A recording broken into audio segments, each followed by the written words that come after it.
Bom, Arnaldo, quero começar com você para a gente falar um pouco do São Paulo do Zubeldia.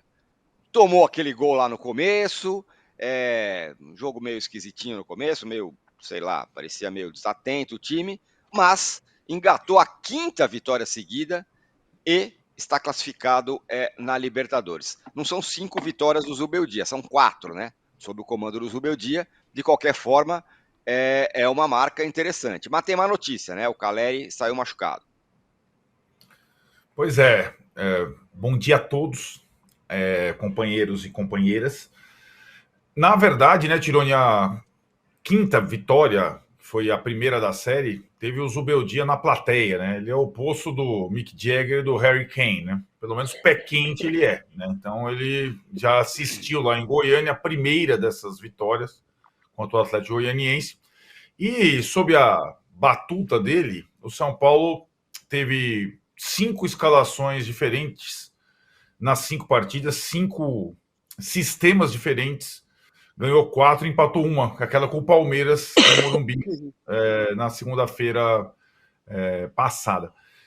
É um começo de trabalho bem interessante, justamente por conta desse caráter itinerante, né? Ele não teve praticamente tempo de treinar o time, a não ser nos aviões, nas conversas, nos estudos, e o time apresenta muitas novidades em relação ao que vinha acontecendo sob o comando do Carpini. Um aproveitamento do elenco bem maior, jogadores atuando em posições que me parecem as ideais, como o caso do Galopo, do Luciano, do Nestor, já rendendo bem nessas posições. E o São Paulo, que não vencia fora de casa ninguém, né? Nos últimos tempos, tem essa série igualada, 5 vitórias seguidas fora de casa, que não acontecia desde 2012, que era uma época lá do Emerson Leão. Aliás, foi um bom ano de 2012 para o São Paulo. Foi o ano que o São Paulo conquista a Sul-Americana e faz boa campanha no Brasileiro. Mas aquela série lá atrás era com o Paulistinha e fases iniciais da Copa do Brasil. Não tinha Libertadores e Brasileiro no meio. Então eu considero essa série mais consistente ainda. Agora tem o outro lado, a segunda parte do trabalho do Zubeldia, que é a série caseira, né? Agora o São Paulo vai emendar, como teve o Botafogo há pouco, uma série de jogos como mandante ou quando como visitante vai jogar contra o Corinthians em São Paulo, ou seja, não vai viajar, vai ter alguma folga entre um jogo e outro e o técnico vai poder trabalhar melhor. O que ainda persiste, como você falou, o destaque final é mais uma lesão, é uma questão que acompanha o São Paulo há muito tempo. Se as vitórias fora de casa agora elas aparecem, as lesões seguem. O Caleri simplesmente é o sexto jogador titular do São Paulo contra o Dino. São Paulo tem 6 agora titulares fora, com o Caleri, que tem uma lesão na panturrilha. Panturrilha nunca é simples, né? Demora mais ou menos um mês para ficar o cara inteiro e não ter a possibilidade de ter a reincidência. Então são 6 titulares fora.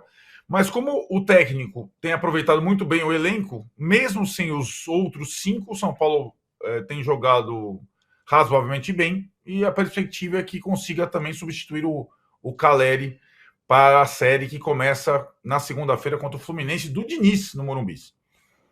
Pois mais um contundido no São Paulo, 6 titulares. Agora, o São Paulo fica reclamando de barriga cheia, que tem gente contundida. Tem um cara lá no São Paulo que tá aí pronto para jogar, mas nem parece. A pergunta que não quer calar: São Paulo ganha, 5 vitórias seguidas fora de casa, Zubeldia é demais, incrível.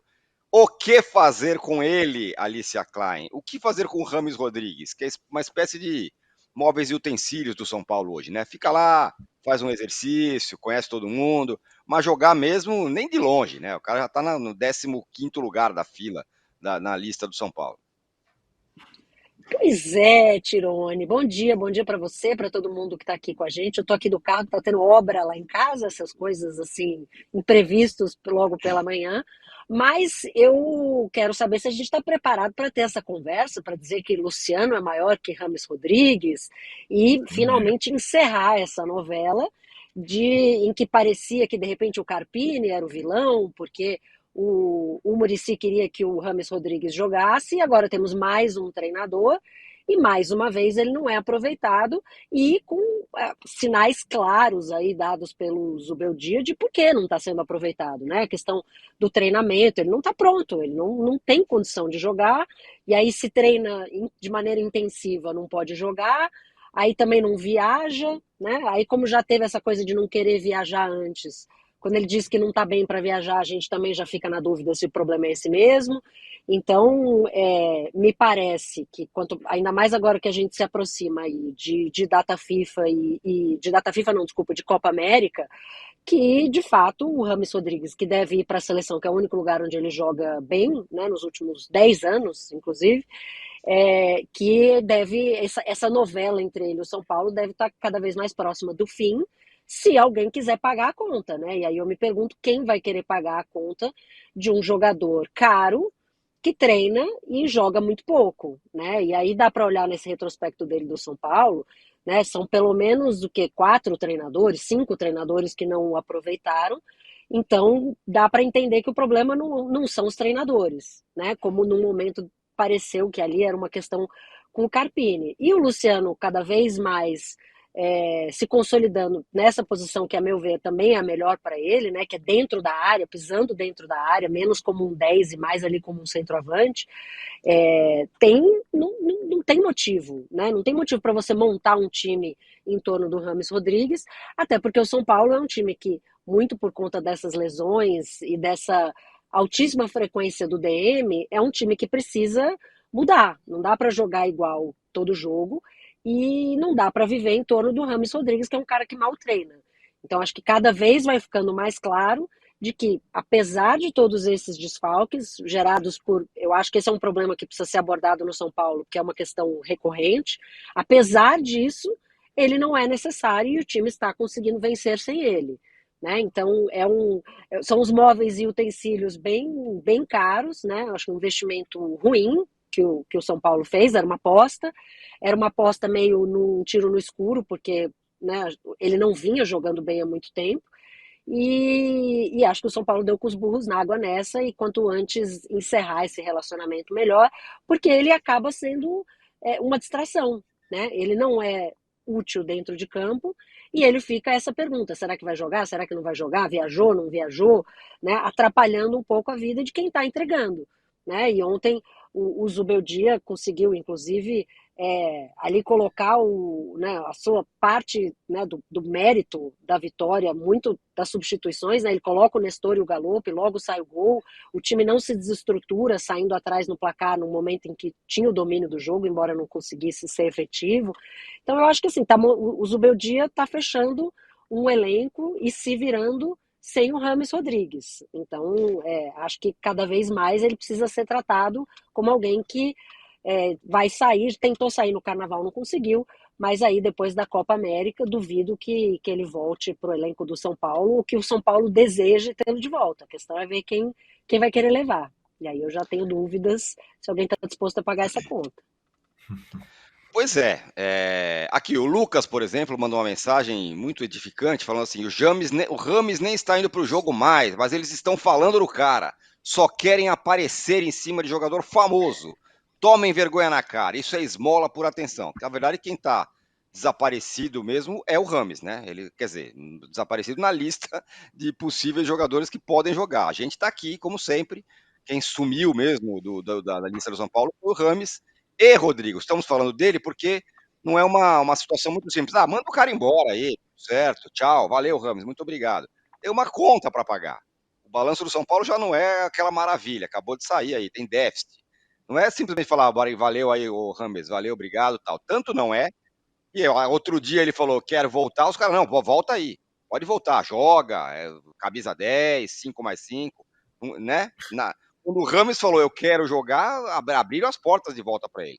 Podia ser a chance de sair. Então, não é uma coisa muito simples. Fato é que, em cima ainda disso, acho que o Zubeldia está cada vez mais claro, né? Que ele talvez não queira contar com o cara depois daquele jogo ridículo que o Rames fez contra o Palmeiras. E aí, a partir daí, ele foi para o fim da fila. O Zubeldia vai dando recados, né, nas coletivas. Ontem o recado foi: eu gosto de jogar sério, depois que o time deu uma brincadinha ali e quase se complicou. Mas enfim, não é fácil se livrar do Rames.